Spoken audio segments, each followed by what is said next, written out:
विश्वामित्र यह मिले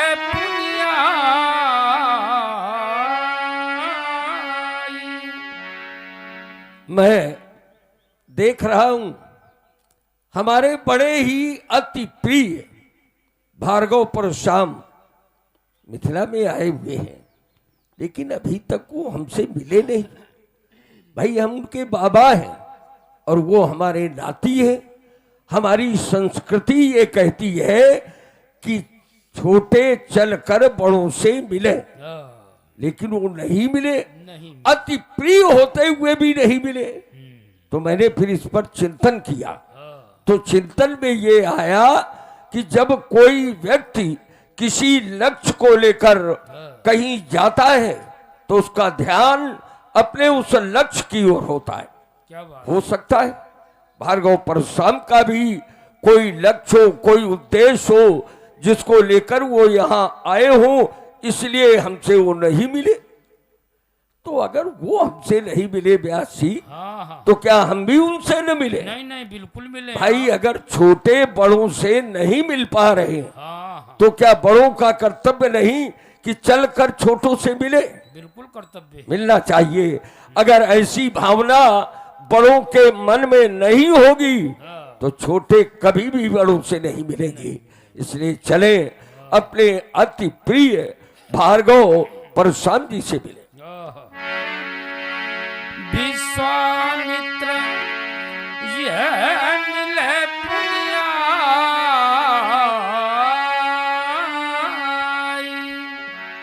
अरे ब्रह्म ऋषि आइए, स्वागत है आपका।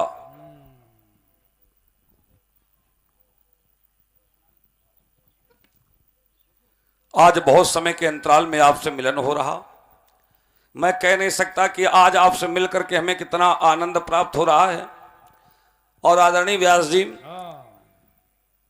काकुसुंडी जी कहते हैं इस संसार में दरिद्रता से बढ़कर के कोई दुख नहीं है और संतों के मिलन से बढ़कर के कोई सुख नहीं है। क्या बात? संत मिल जाएं और संतों से प्राप्त यदि सत्संग हो जाए तो सत्संग की बराबरी स्वर्ग और अपवर्ग के सुख मिलकर के भी नहीं कर सकते। क्या बात है, क्या बात? स्वर्ग में है भोग और अपवर्ग में है योग। अपवर्ग माने होता मोक्ष। तो भोग और योग दोनों सुख मिलकर के भी संत से प्राप्त सत्संग की कभी बराबरी नहीं कर सकते। क्या बात है? और महादेव जी ने तो यहां तक कह दिया कि जीवन में किसी भी प्रकार की कोई उन्नति प्राप्त हो, वो उन्नति आध्यात्मिक हो या सांसारिक हो, उस उन्नति के मूल में कहीं ना कहीं से सत्संग का ही योगदान होता है। क्या बात? मत कीरति गति भूति भलाई, जब जय जतन जहां जोई पाई, सो जानऊ सत्संग प्रभाऊ, लोकऊ वेद न आन उपाऊ। दो ही मत होते हैं, या तो वेद मत है या फिर लोक मत है। और लोक मत वेद मत दोनों मत ये कहते हैं कि लोको वेद न आन उपाऊ, और इसका कोई दूसरा कारण है ही नहीं। ऐसी महिमा है संतों की और संतों से प्राप्त सत्संग की। लेकिन एक बात और है कि संत मिलते हैं तभी सत्संग होता है। और संतों के रूप में अगर कालनेमी मिल गए तो सत्संग तो होगा नहीं, जीवन और संकट में पड़ जाएगा। तो संत की पहचान हमारे धर्म शास्त्र बताते हैं, तितिक्षवा कार्णिको सुहदा सर्वदेही नाम, अजात शत्रवा शांता साधवा साधु भूषणा, मदाश्रया कथामृष्टा कथयन्ति श्रवणन्ति चा तपन्ति विविधास्तापा नैतान तद्गच्छेतसा।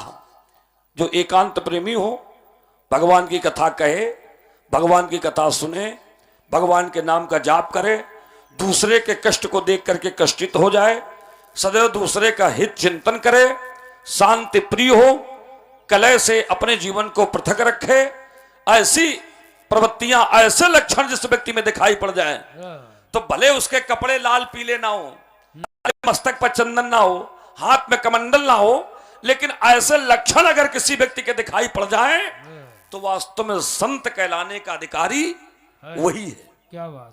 ऐसे संतों से ही जब सत्संग प्राप्त होता है तब जाकर के जीवन मंगलमय बनता है। ब्रह्म ऋषि, आपसे कुशलता पूछने का भी हमें अधिकार नहीं है। भवेस्तु कुष्ठा पृष्ठ आत्मा मनुष्यते, जिसकी अंतर आत्मा परमात्मा में रमण करने लगे ऐसे संत से कभी कुशलता नहीं पूछनी चाहिए। लेकिन आप हमारे पिताजी के सगे मामा हैं, इसलिए लौकिक धर्म के निर्वहन हेतु मैं जानना चाहता हूं, आप कुशल मंगल से हैं?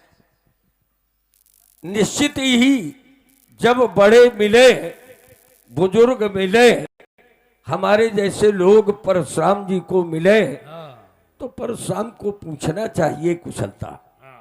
ये नियम है, वैदिक नियम है।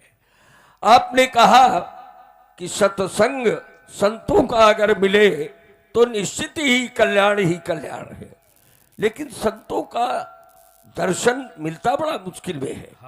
बिना हरि कृपा मिले नहीं संता। जब तक हरि की, भगवान की कृपा नहीं होती तब तक संत का दर्शन नहीं मिलता। या पुण्य पुंज बिन मिले न संता, जब तक प्राणी के पुण्य पुंजीभूत नहीं हो जाते तब तक संत का दर्शन नहीं मिलता।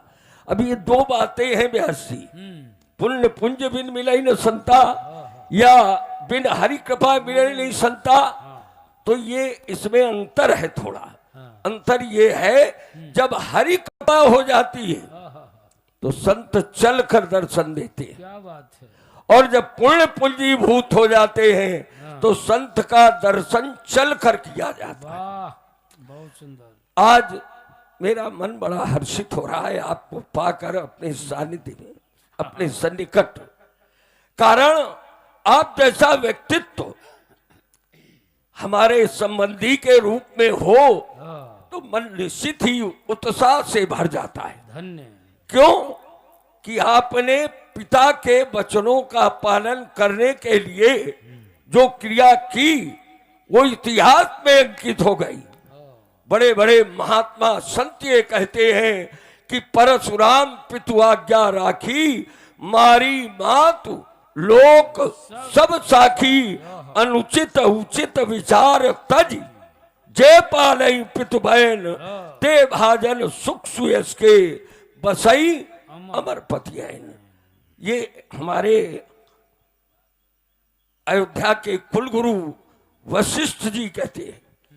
इतना ही नहीं, आपने बड़ा कठिन व्रत पालन किया, बाल ब्रह्मचारी। ये व्रत बड़ा कठिन है और आज भी उसका पालन कर रहे, तो ये निश्चित ही आपने अपने वंश को उजागर किया है।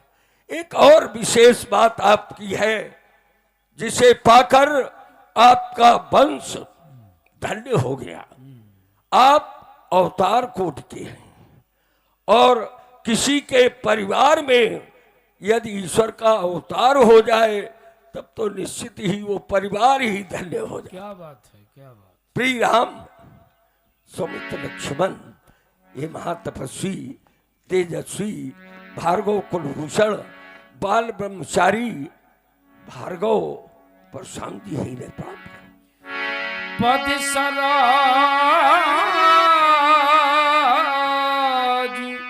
मेले दोनों भाजी। बड़े सुंदर हैं दोनों बालक। अस्तु मैं जानना चाहता हूं, बलाढ्यो सर्वांगो अमित महिमानमय अभिमतो, सुतो तो कस्यो तो मदन अभिमानम परिहरो, जनयते मोहमा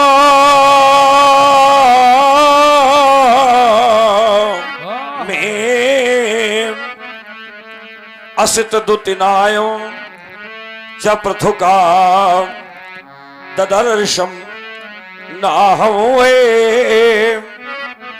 प्रकथे च कौशिक मुनिवरे।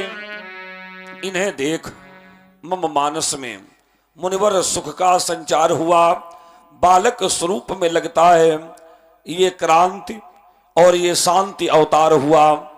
इसमें चंचलता अत्याधिक।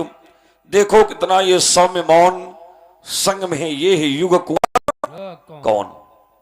भार्गव, ये आशावदीचे शर्यूनकूले साकेत नामम नगरम विशाला राजा दशरथौ धीमान सूर्यो ये रामौ ये लखन तस् सुबना जगेशा।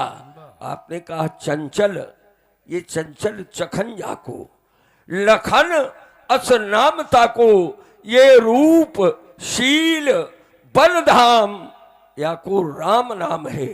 इन तारुका संघारी और सुबाऊ जारी डारो इन तीय गौतम की तारी जो गई पतिधाम है।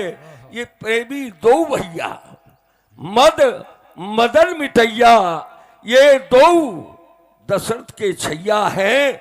अवधपुर धाम है चक चूड़ामणि, राजा दशरथ के पुत्र है। ज्येष्ठ एवं श्रेष्ठ रानी कौशल्या के पुत्र श्याम वर्ण वाले, इनका नाम राम है। लघु रानी सुमित्रा के ज्येष्ठ पुत्र, इनका नाम लक्ष्मण है। प्रथम और तृतीय आपके समक्ष है, द्वितीय और चतुर्थ अयोध्या में है। यानी ये चार भाई हैं। चार भाई हैं। हाँ चक्रवर्ती दशरथ जी के पुत्र हैं। हाँ, तो दशरथ जी के तो चार पुत्र होने ही चाहिए। दशरथ जी के चार पुत्र इसलिए होने चाहिए क्योंकि ज्ञान शक्ति से कौशल्या, सुमित्रो वासनात्मिका, क्रिया शक्ति से कैकेयी, तो वेदो दशरथो नृपा। दशरथ जी हैं वेद, और वेद के तीन भाग हैं, एक ज्ञान का, एक कर्म का, एक उपासना का।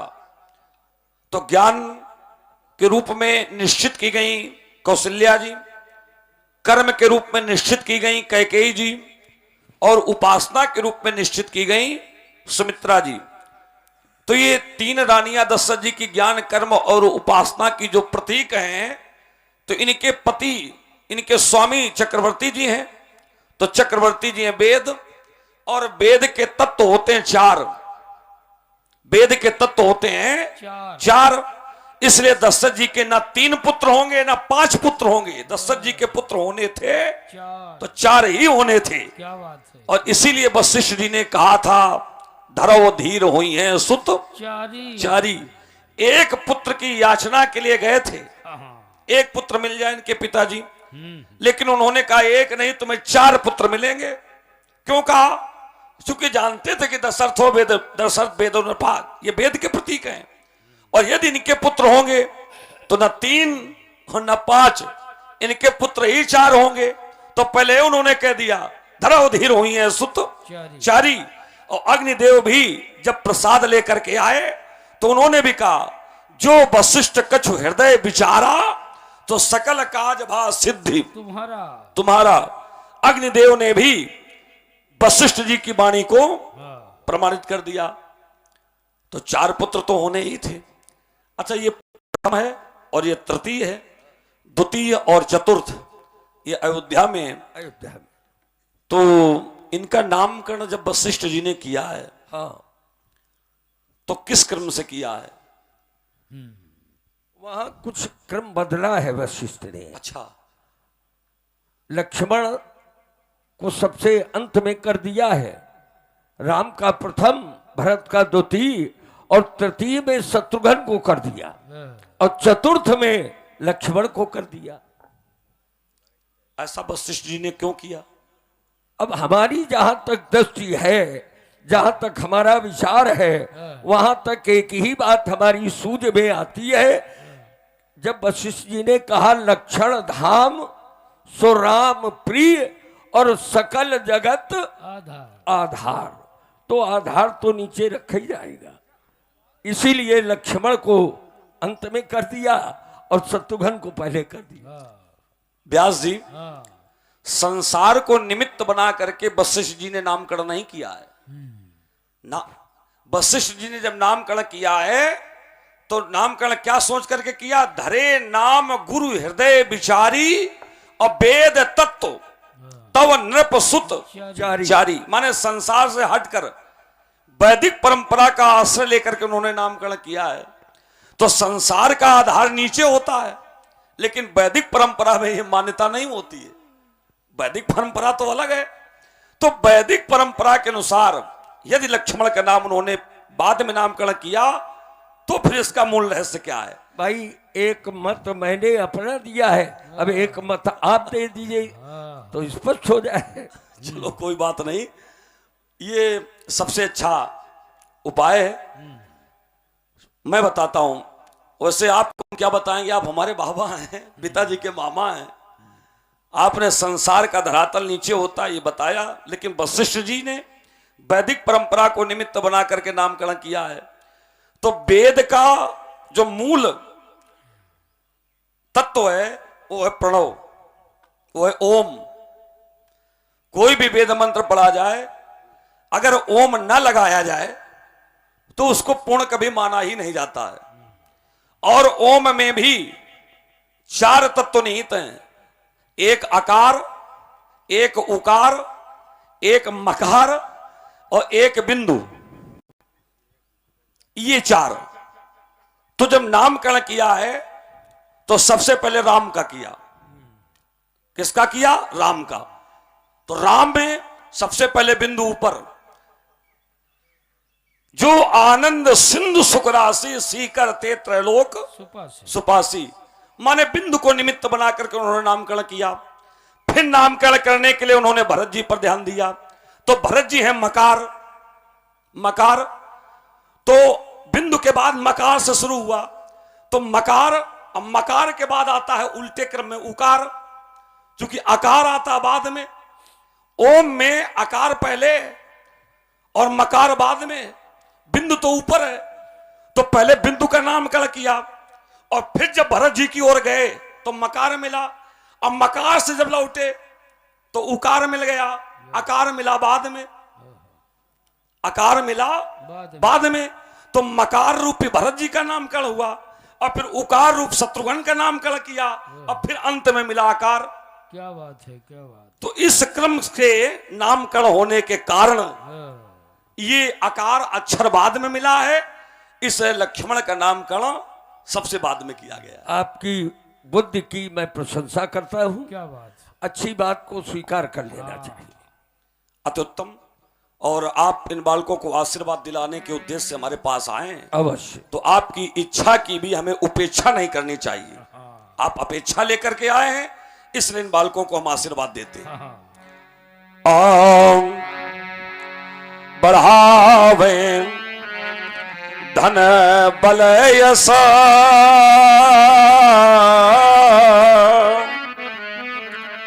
जगत जननी मां लक्ष्मी, विराजे जिभ्या पर सदा विद्यामां सरस्वती, करें कुल आयु की वृद्धि, सदा मां दुर्गा भगवती, करें रक्षा इनकी, जगत मैया मां पार्वती। माता पार्वती इन बालकों की रक्षा करें, माता दुर्गा इनकी आयु की वृद्धि करें, माता सरस्वती इनकी जिह्वा पर वास करें, और माता लक्ष्मी इन्हें धन और वैभव से सदैव संपन्न रखें। यही हमारा आशीर्वाद युगल राजकुमारों को। ले जाइए ब्रह्मर्षि से। जहाँ संस्कृति की सुगंध हो, जहाँ धर्म की धारा हो, जहाँ राम कथा, सनातन संस्कार और भक्ति का अद्भुत संगम हो, भारत की पावन संस्कृति जहाँ संस्कार है, जहाँ धर्म की मधुर गूंज है, जहाँ हर कथा में ज्ञान है, हर संवाद में संदेश है, हर संस्कार में जीवन का मार्गदर्शन है। अब धर्म, संस्कृति और परंपराओं को जोड़ने वाला केवल एक मंच। स्वागत है विशेष संस्कार चैनल पर। आज ही जुड़िए हमारे साथ, सब्सक्राइब करें और बेल आइकन दबाएं।